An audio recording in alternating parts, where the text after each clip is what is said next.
ভোলার দৌলতখান উপজেলার মেঘনার মধ্যবর্তী মদনপুর ইউনিয়নের চর মুন্সি গ্রামে ৪,৫০০ মানুষের বসবাস। কৃষি নির্ভর এ চরে রয়েছে কয়েক হাজার গরু মহিষ। প্রাকৃতিক দুর্যোগে আশ্রয় নেয়ার মতো নেই কোনো সাইক্লোন শেল্টার।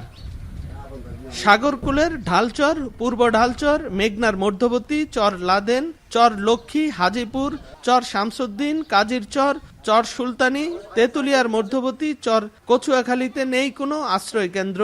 এসব চরের বসতির সংখ্যা ৫০,০০০-এর বেশি। প্রয়োজনীয় আশ্রয় কেন্দ্রের অভাবে মেঘনা তেতুলিয়ার মধ্যবর্তী ২১টি চরের বাসিন্দাদের অর্ধেকের বেশি দুর্যোগে অনিরাপদ।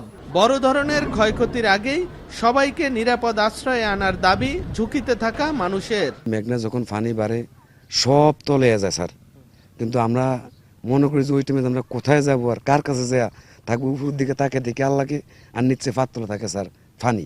জ্বর তুফান ছাড়লে আল্লাহরে বলাইতে বলাইতে বলাইতে বলাইতে আত্মা সুতায় শুকিয়ে যায়। পানি কাজী বান বাতাস তুফানে হইলে আমার ঘর দুয়ার অনেক ক্ষয়ক্ষতি হয়ে যায়। এই যে বর্ষা মৌসুম আসলে যে একটা জলোচ্ছ্বাস বা একটা বড় একটা ঝড় ঝঞ্ঝা হয়, সাইক্লোন শেল্টার বলতে এমন কোনো কিছু নাই।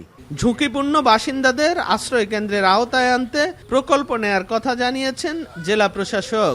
চরাঞ্চলগুলিতে সাইক্লোন শেল্টার নাই, সেগুলোতে আমরা অগ্রাধিকার ভিত্তিতে আমরা পত্র দিব যে যাতে করে ওই অঞ্চলগুলোতে সাইক্লোন শেল্টার নির্মাণ করা হয়। জেলার ৭ উপজেলার প্রায় ২০ লাখ মানুষের জন্য ৯১৯টি আশ্রয় কেন্দ্র রয়েছে।